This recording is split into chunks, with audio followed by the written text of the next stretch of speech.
In the year 1886, along the fog-shrouded coast of the Oregon Territory, Isabel Rowe was 28 years old and stood with nothing but her husband's old threadbare coat wrapped around her shoulders, a worn carpet bag holding 2 changes of clothes, his brass pocket watch, a small sewing kit, and $9 folded inside a handkerchief. The settlement of Misty Point had cast her out after her husband's death at sea. Victor Lang, who owned the largest shipping company, decided her small cabin and the quiet way she helped the widows of lost sailors threatened his plans to claim the coastal land. With debts she could not pay and no family left, she sold what little she had and walked the cliff path until she reached the abandoned lighthouse standing alone on the rocky point. No one wanted the tall stone tower. The new lighthouse farther up the coast had made this one worthless. She offered her $9, and the place was hers. A few men at the harbor laughed and said a woman alone had bought herself nothing but wind and ruin. Yet as she stepped through the heavy door into the cold, salt-scented tower, she felt something waiting high above in the lantern room, something long sealed away that would not only change her own days, but would reach back into the heart of Misty Point and bind too.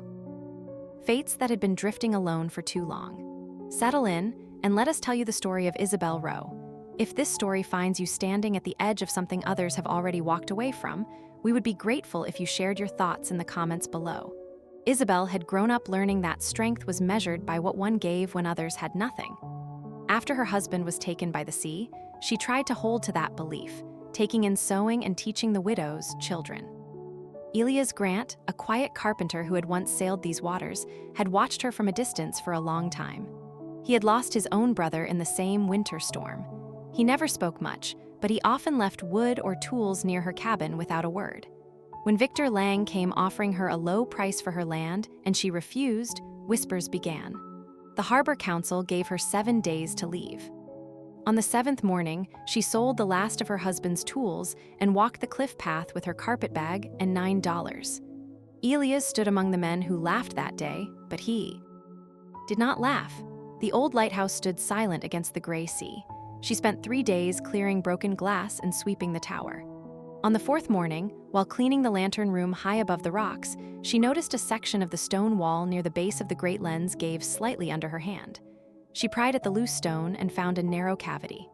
Inside, wrapped in oilcloth and sealed with wax, was a small iron safe. She carried it down to the keeper's cottage and worked at the lock with steady hands until it opened. Inside lay a leather-bound journal, a folded map of the coastline, and a small wooden box containing gold coins.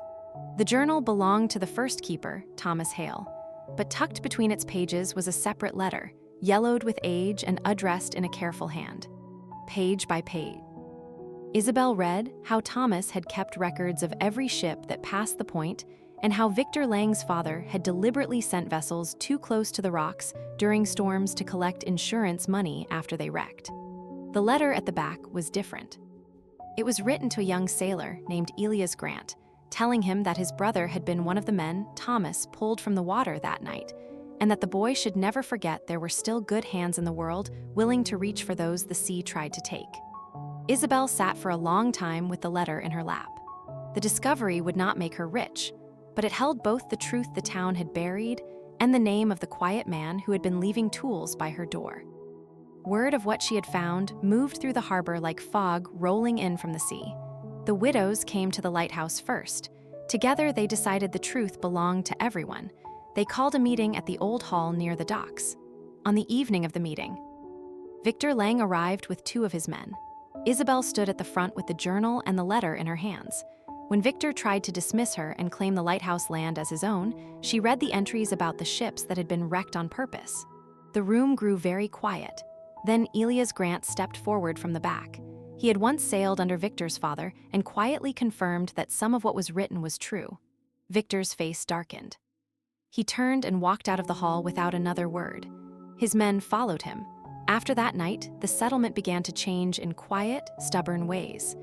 Elias and the harbor men brought tools and timber. They repaired the old lighthouse together, cleaning the lens and reinforcing the tower so its light could shine again. Isabel gave the gold coins to the widows whose children needed warm coats and food through the winter. The small school was mended with what remained. Elias never spoke of what he felt, but he stayed. On stormy nights, he stood with Isabel in the tower, watching the beam cut through the fog. They spoke little, but in the quiet between them, something steady began to grow, the kind of closeness that does not need many words.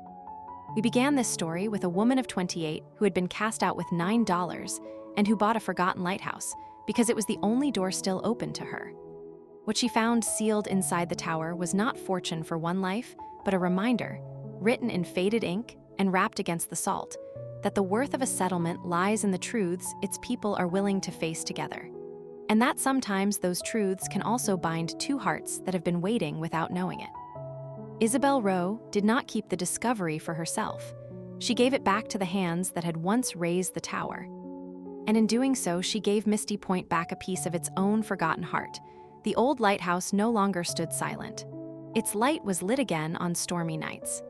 Elias Grant stayed beside her, not as a savior, but as a man who had also been overlooked and had chosen to help mend what was broken. Her name was no longer spoken with pity. It was spoken with the quiet respect given to someone who had looked at what others had cast aside and seen not ruin, but the chance to begin again together. Thank you for walking this road with us through the wind and the salt and the quiet strength of two people who chose to stay. If the story stayed with you, we hope you will pass it along to someone who might need the reminder that even the most overlooked corners can hold what a whole settlement, and sometimes a single heart, has been waiting to find again. Tell us, if you would, of a time you discovered value in something others had already written off. Until next time, stay close to the things worth mending.